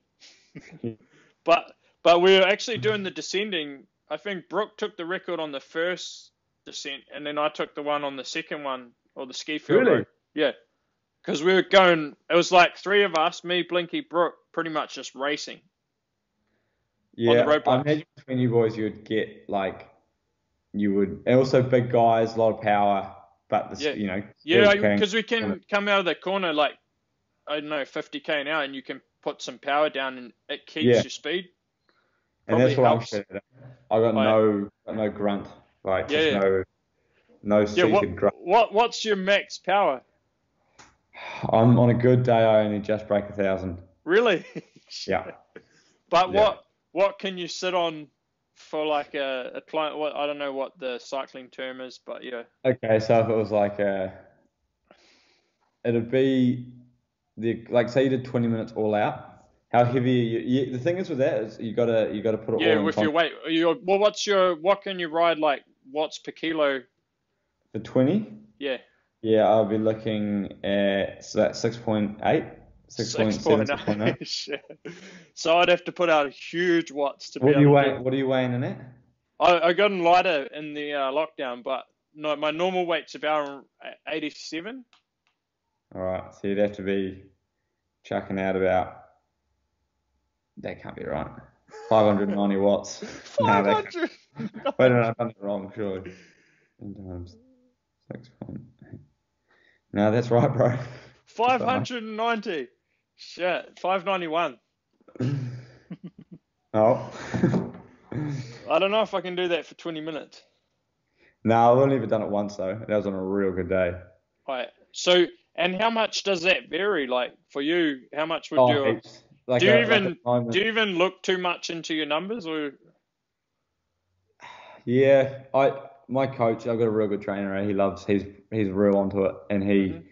he looks at it all. And like you don't often do max stuff. Although this week I've got 2 more days of training.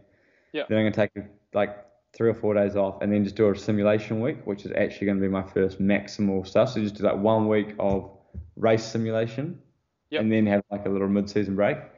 And it'll be the first time, so it'll be like that's when I think I'll know How you kind going? of how I'm sitting, how Yep. badly the whole 2 months off hit me, all that kind of stuff. Yep. But in So a you race, you can take a lot from it, eh? Like you can even for like not just necessarily for how to train or development or whatever, but like even for just like nutrition, like you look at like how much you pushed and how much your output was, and you got to calculate your exact input, and like Weather app tells us exactly what we have to eat, like yeah. everything Really? You down have to an the app. gram. Yeah, So it's an internal app the team made, only at races, not at home. right, but you'd get it pretty dialed anyway, wouldn't you? Or would you just come home and have whatever? I'm pretty chilled at the moment, eh? Like I get Yeah. home and I got like 4 options that I roll between. Yeah. And at the moment, I've just been so lazy. I've either been going like the Italian pizza or the bowl of cereal, just because I've just been What? so ruined. Just to get a feed straight after your ride. Yeah, Yeah. yeah. Just like it's so important to eat quick, and I'm always like at the moment because I'm not super fit. Like I get home, I'm just so gassed that I'm just like, oh, thought of like cooking eggs and toast, and I was like, nah, fuck it, Yeah, the heaps in the oven, or bowl of cereal is a real classic, eh? In the yeah, afternoon. bowl of cereal. All right, I love it. Eh? Can't Just have one gets minute. you going again. Yeah. But in a tour, you'd have to eat a serious amount. Like, Yeah, I mean, you're doing 6,000 calorie days sometimes in the tour. yeah. So, plus whatever it I've takes to I've live. never done a 6,000 calorie day. I don't think. Well, you will tomorrow, bro. Yeah, I think it will be. Yeah, because It'll I be did much that. better. I did that ride last year when I did my road bike back from Italy back to Munich, Mm, and I did yeah. 5,500. I think that's the most calories I've done. Did you have to go over It was. the whether because I was near you. Oh no, I know what it was. Your girlfriend was doing Oh yeah, she did the Otztal the marathon. Ulster Rad Marathon or Yeah, something, yeah, yeah, and you had to go over like Kutai. What was yeah, the real bloody big dog though? Fluka Pass or something, or the? yeah. One I can't remember But this. didn't it, like we were there because we did that lap and it was massive, but we got picked up at the bottom of Kutai, so we did like Well, most of you know. I was surprised that she could finish it. It was pretty But nice. didn't It it like was dip down rain? snowing and raining. Yeah, I remember that's right because I Yeah, remember thinking we did it and we got good weather and it was still kind of cold, and then I remember waking up and seeing that it was just been like snowing, and I was like, oh, yeah. But she finished it. I just went mountain biking all day because there's a bike park at Solden. oh yeah, yeah. So and then I just look on the tracker and see how far away. And then yeah, I just pulled in for the finish line. And she was pretty cooked. What did she have on like with the mountains it's so hard because you need like you get hot going up, but then you need like full thermal stuff because you're going up to like nearly Yeah, 3,000 meters in one of those. probably not enough because she had a jacket. I think still shorts though. But and it was snowing on some of it, so it was like I think like 1,000 people dropped out on the first climb. Really? Yeah, yeah, yeah. Grum. man, So I kudos. was like, yeah, props to that. Like, Yeah, that's I couldn't yeah. even I couldn't even do it myself properly. I feel like that's one of those things I'd give the flick pretty early, you know? It's just grim, like snowing, you just be like, oh, just Yeah. go ride, you know? Just, But yeah, last year I did a road ride back from Val di Sole. I rode back to Munich over the oh yeah? mountains, but just 2 days. But the first day was like heaps of climbing. It was 4,000 something climbing, but Oh it's shit. heaps for me. And what did you do? Stay in it, bike pack it basically, just credit card. Yeah, just a credit card and t-shirt and shorts, Sick. and I'm and I planning just for that. I wouldn't mind doing like a, with the panniers or something, you just chuck your yeah, jam. I didn't have any panniers or anything, so I just had a bit of tape around the front of my frame holding my t-shirt in a plastic bag and iPhone charger.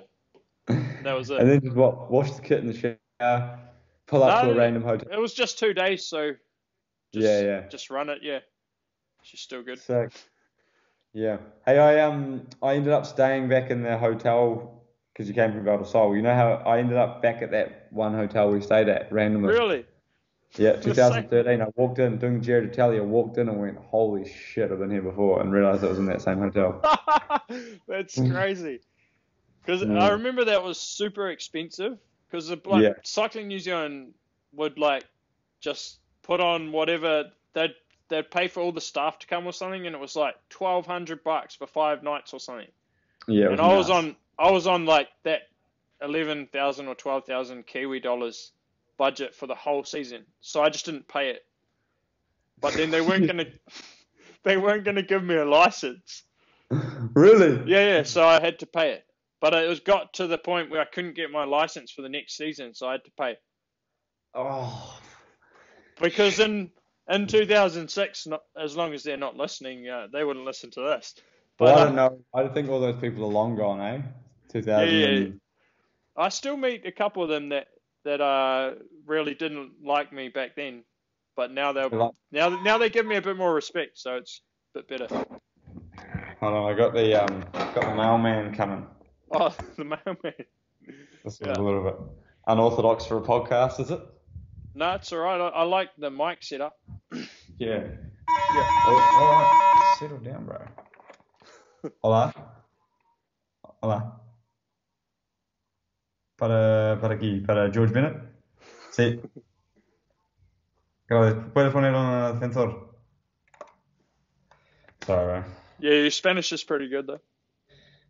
Well, we'll find out. I But don't know yeah, if that's... you we'll see don't what arrives in the elevator. you don't know if it's for you. No, it is for me, but Oh, he just said, "Oh, it's a package for me," and I was like, "Yeah, but who's me?" He didn't say my name, so I'm a little bit suspicious. yeah. Yeah. Oh, So back in 2006 at Rotorua, I didn't pay for the hotel, and I never had to pay for it. really? Yeah. Shit. And it was a real nice one too. So I was like, yeah, that was sweet. Like, cause back then you'd never stay in like a nice hotel. Like now Nah. I don't care for a hotel. I'm like, hotel's pretty average, you know. Like Well, I it's can not take a it's leave. not it's not your house. It's like when you go to go on holiday now, because you're always in hotels. Hmm. And at the end of the season, you might want to go on holiday somewhere. Yeah. And like, I get to a hotel and it gives me this like anxiety, like, oh shit, I'm back at a race. Yeah. You're like, Well, you guys pretty much just live in hotels. Like yeah, I do. quite often my team will have houses, so it's quite good. Oh, really? Yeah, because it's smaller group. Actually, you had one in Andorra, right? When you came Yeah, to. yeah, we had a house. Yeah. Mm. Yeah, man, I'd like to get back on that scene, eh? Yeah. You want to go back to mountain bike? You're gonna do your road I career think and then about it. go back mountain bike. I think about the reality of it, and I go, oh, actually, I don't really want to go and be last in every race again. But I think those times are behind me. Suffering. Yeah, just But suffering. but you can definitely do some races when you've finished your road career. Like what's your road? You're 30 now. How Yeah, long are you gonna race the road? I'm gonna take this till I'm 40. I 40. reckon. Yeah, it's a good Shit. gig. It's like Yeah. Where else are you going to get paid to just ride around? Oh, mate, this guy's having a real hard time. Is he? Oh. Hello. Oh, yeah, now he's coming in. All right. He's real passive aggressive too. Oh, sweet. Yeah, a 40 would be a long time on the mountain bike. Yeah, so the good thing is, like, maybe not 40, I don't know. But like the idea is like, who else is going to pay us to, like, no one's going to pay me to do anything else, are they? And No. at the moment, it's such an easy lifestyle. Like, okay, it's super hard, like, in some respects, in terms of like what I've got to do tomorrow and what I've got to do the day after. Like, from when I get on the bike to when I get off, it's going to be like a horrific 5 and 7 hours, you know? Yeah. But then the rest of the day, what out? Like, I'll be on Warzone and I'll be like doing potties or something, you know? Yeah. Like, it's so sweet. I look at my day today. I rode for an hour, cleaned my bike, went to lunch, had a sleep, woke up, did this. It's such a awesome stuff. The best thing is one of the best things is just being able to sleep enough.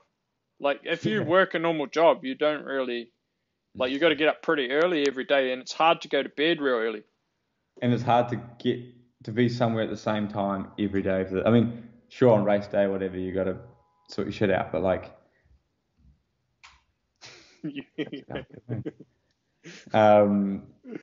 I think he's might have just left me a package. All right, so we were back to the ketones. There was one guy that put a bit of a sly comment asking if you're going to have a glass of ketone, but I don't even know what this ketone shit is, and to me, I didn't even really see the problem with it. It was just something to help you digest food or something. Nah, it's so we use them like that. We smash them like, but it's just like you've got. It's not something dodgy. It's not even remotely dodgy. It's weird how like it's been like portrayed as something kind of like bad almost. A grey area. Like it's like it's just a different source of fuel. You've got like fats, you've got proteins, you've got carbohydrates, you've got ketones. Like diabetics essentially what they are is like an alternative source of fuel, but they actually started making me like when I used them, they kind of made me feel a bit like hunger flat and like lose a bit of power. So I've actually stopped taking them. Yeah. They're definitely not the miracle thing that turns you from a shit ass rider into like some legend. They're just like an alternative. Like just when you're struggling to get all the calories in, you take some ketones. But they're expensive, you know. They're €30 for a little thing, and you need to take about €90 a day worth. Yeah. I don't know. I think it's one of those things you've got to try them. But I tell you what, for what you guys do, they will be shit ass. Yeah, like, I'm not going to be rushing out to get some ketones. I don't think. And they taste like ass. Man, they taste bad. They taste so gross. But they kind of you lose a bit of punch. You know, they're sort of more focused. Send your sort of metabolism to more of like a fat burning kind of just a sly little share. I don't know. I just reckon you lose a bit of punch with them, and if you need to go hard. Yeah. Although maybe we should be just selling them down the river, selling them up about how good they are for downhill, and then you just spread them through the competition, and you'll just be be charged. I'll be a ketone importer. Yeah. But no, it's all pretty good. We've got pretty much everything. What races are you going to plan to do for this year? Still waiting. No idea. It's up. What do you want to do? That's some question. I've been sitting there writing pros and cons lists and like, you know, what do I want to do? And the only thing I can come up with is like Tour of Southland. No. Tour of Southland. Jumbo Business flying a private jet over to the Tour of Southland. Bringing the A-team in. No, it's hard to, like, in the end, I don't want to be the guy that sort of says, I want to do this. I kind of just want to go where because I can't decide, you know, between, like, there's a lot of things to consider this year, which is so weird. It's like, like obviously it'd be awesome to go and be a leader at the Giro, but like how confident am I that the Giro is going to be on when the Tour, uh, the Tour's got a really, really good chance of being on because Yeah, I'm worried about the whole second wave we keep hearing about. I'm worried yeah, about, like, at the moment things are looking pretty good. Everything's tracking pretty good, and we keep this up. Like, we'll get to the Tour, we should get it done. But I'm not worried that we're going to maintain this level of, like the trend of this COVID disappearing. And, there's so many things that in the end I just go, right, send me where you want. Every race at the moment, any race is a good option. I'm just actually just so hungry to race. yeah, yeah. And then It's a good see what approach. happens. Yeah, because the other thing is, like, at the end of the day, the team, they pay your wage. You ride for them.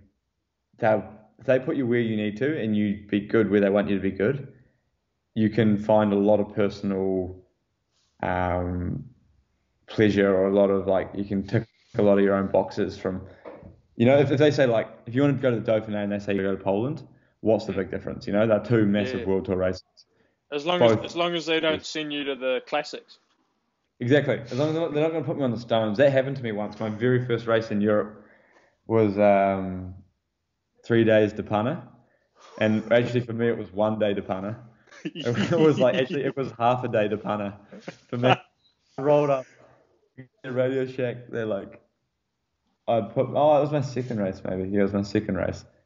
Because I'd done a really good race. I'd had a knee injury and hadn't been able to start the year. And did this race in Corsica, a little island off France. And I was real good. And I'm like, oh, wow, you come back really strong, like, from this knee injury.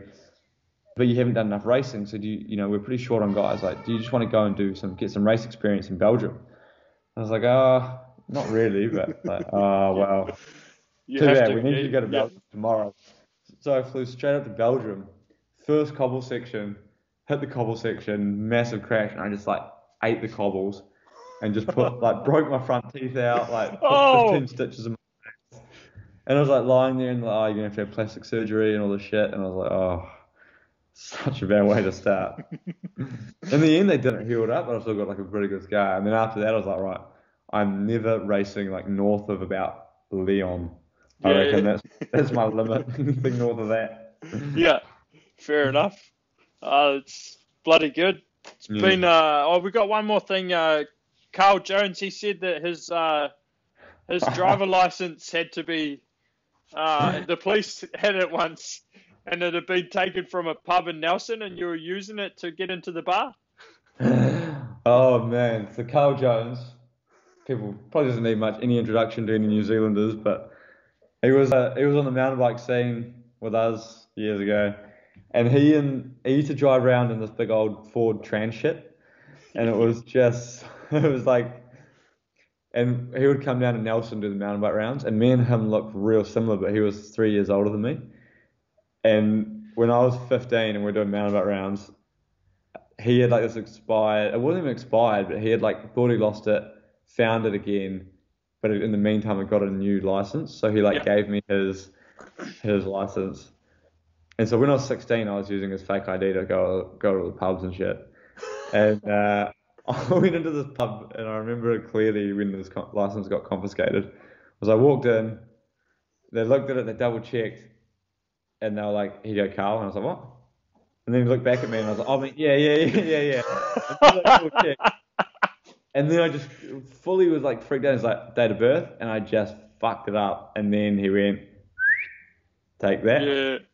And then, yeah, and because we were being menaces, like, then what had happened is we'd snuck in through these sidebars, and then they knew. Then they're like, right, we're going to find out who you've stolen this from. And I was like, oh, all right. So I think they rang Carl. Yeah, he said he had to get the police sending his license back to him. Yeah, Yeah. that's a good one. But it's been bloody good to have a bit of a chat anyway. Yeah, bro, good to catch up. And We'll have it's to get good you on. it's good to see that you still keep it pretty real for amongst the road scene. You're not really like you haven't changed, you know. Nah, you gotta like. I don't think you'll find many Kiwis that change, eh? Like, Yeah, everyone just loves. I think the thing is, everyone's like highlight was was back in the day when everything, back when we were just when chucking around. everything was pretty mongrel. Yeah, we were all just a bunch of mongrels just Yeah. doing shit. So hopefully, we can do it again, Hopefully there's a time when we go, right, there's a national series or something that everyone just does some kind of reunion tour or something that Yeah, it's even now, like, I do the national series sometimes, some of them, and it's just not the same. It's not what it was. Is there an XC national series or not? Yeah, it's kind of small one though. It's not as combined with the downhill anymore. You don't have to have there's no one doing nature's, what are they called? Nature's Energy? No. Oh yeah, Nature's Fresh or something, or Nature's. So, Yeah, those bars, the real the dry bars, ones. how many you could eat without having a drink. Yeah, they're so dry. Turn you into a fucking... Yeah, they were shockers. That's No. not Mother Earth. Nature Valley. Nature Valley bars, but I don't know what the one is called, but it's just dry as. Oh, you see if you could do 6 of them without taking a drink. Would never eat that on an enduro day. No, right. Not bad things. Oh, we have to get you on social distance. We've been meaning to. We just haven't recorded anything because we've been lazy bastards doing this boardroom version instead. But yeah, we've got. So that's your podcast is the social distance. Yeah, it's Dan Jones's baby. Really, he used to do a lot with Mitchelton. Yeah, he did all the Scott, videos he's the next guy for them. Yeah, did all the videos, backstage pass, and Sam Bewley's I can't claim anything really. I just show up. They just tell me what time. They just say, "Oh, we're going to record the time," and I rock up. But Sam's I guess the driving force behind it. He's the ideas man behind it, and he comes up with all sorts of shit. All sorts of shit. He was really losing his marbles in the middle of that lockdown. The 50 days. The 50 days inside had turned him into a new man. He was an influencer. Oh, I had to pull him up on that. I've already given on a few episodes ago. I had to step into him about that. Yeah, it was getting quite a lot to watch. I was like, what's happening now? It was exciting times, Yeah. Lockdown with them.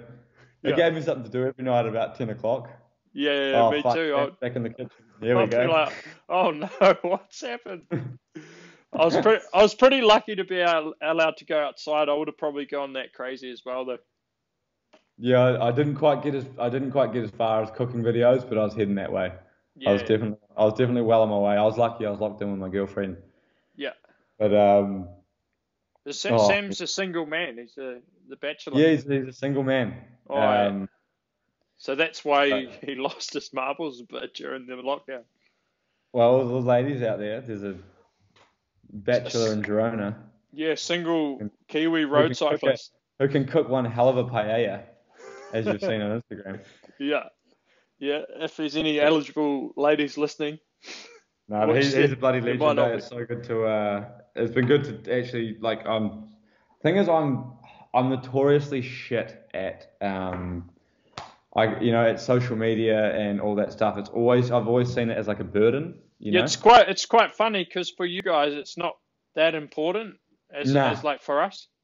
Nah, I mean we'll get forced occasionally, like, guys, you need to do a post about this nutrition or something like. They're asking you to do it, and because there's 30 of us, no, I don't do it. No one notices. Yeah. But it's I guess for you guys it's half the thing now. There's guys that get paid in the road that have done it smart. They get paid more because they're good at social media and their values. They're more marketable. It does have an effect. It does help. Yeah. But for me, I don't know if it's something you can force in a way. Like I've tried to do it and then I go, I just, I think the way I'm going to get my value up is just being a better rider. But it's such a powerful tool and it's actually enabled a lot of. It's actually awesome for the sport because it means like companies go, well, I am going to chuck some money in because I'm going to see a far better return. Yeah. So classic videos show up like be the one where you gave the kid your bottle or something, stuff like that. And You'd that's never just get gone. that years ago. Yep.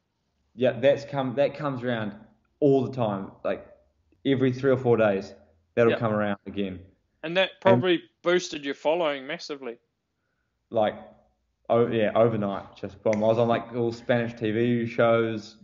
It was nuts. You were the nice guy, eh? And the Everyone, thing is, I was such an asshole that day. I was so grumpy, and I was just like, I'd finally cracked. I was in such a bad mood. And then this kid was there, and I was like, oh yeah, okay, I'll give you my bottle, but just I need to finish it first. So then I was like, I was just so luckily I was so tired. yeah. And this kid's awesome. He comes to all my races. He's got all his like, it's nuts. Like he came to all the Tour de France last year, to the Vuelta. Like it's pretty sweet. Like it is a cool way of connecting people. And like the whole social media thing. Like man, I see its downsides, but for sure. But I also think there's a lot of positives, and it's probably something I need to do. You know, I need to just Yeah. work out how to do it. You've obviously made Well, like a massive, your following's huge because of it. yeah, it's like half of my job, I think, probably, or even more now, because Yep. people want to see what I'm doing or the wheelie every week It's or sick. I stuff mean, like that. like every Yeah. week, I look forward Yeah. to it. Hey, heaps of people have been whipping off Wheelie Wednesday, by the way. Don't know if Really? you got any copyrights on there, but Nah, no copyrights, but then I'm they'll only do one or two. yeah, they're not consistent. They're not Yeah. nose wheeling down the Poggio with Bonifacio. Yeah. Yeah, he can do a good wheelie and nose wheelie as well. He Oh had man, rim brakes on as well. he's good. But He's a good bike rider. He's yeah, have you skills seen wise. the downhill attack from the Milan San Yeah, Remo? yeah. I don't think he was worrying about what foot was down or where his head No, was. I think he was just he's going. crazy. Yeah, no, he's a nutter. Yeah. Yeah. All right, bro. I get Yeah. moving. Yeah. Good to talk to you. Thanks very much. Thanks for It's having me on. been bloody good to have you on.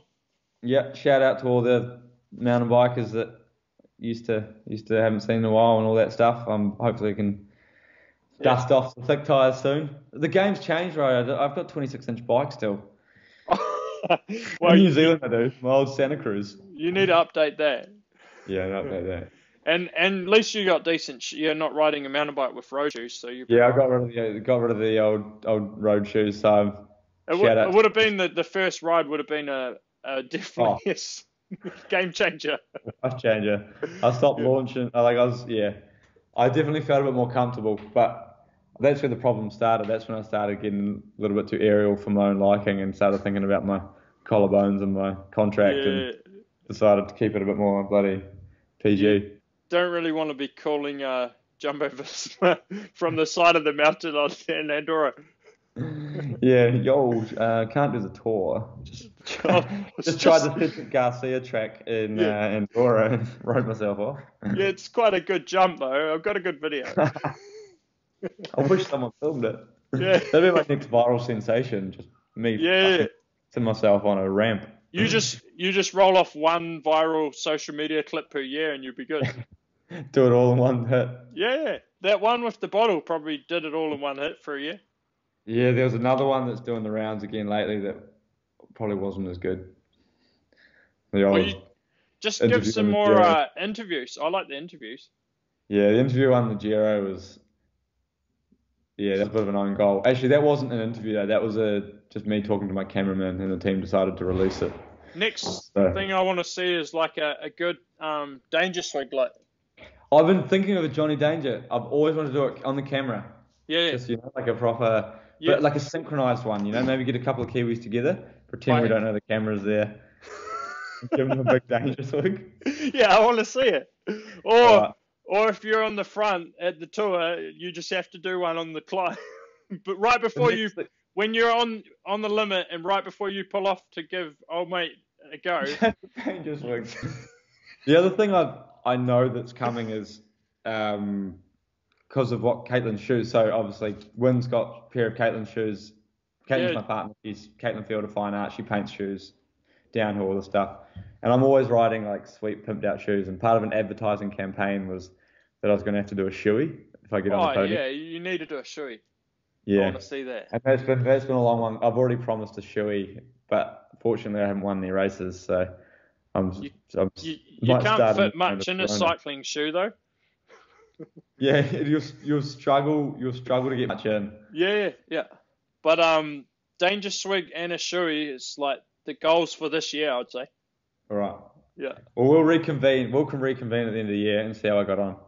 Yeah, for sure. We can do like another podcast to see how the season went or if it went. If it went, yeah. Yeah. We're still talking about the same shit in a Yeah, year. what happened if it didn't go? Yeah. Yeah, why didn't that go? Yeah. Sweet. All right. All I right. better see what's in this big package, this Yeah. massive package. All right. Have a good one. Thanks very much. All right. See you, bro. Cheers. Catch you later.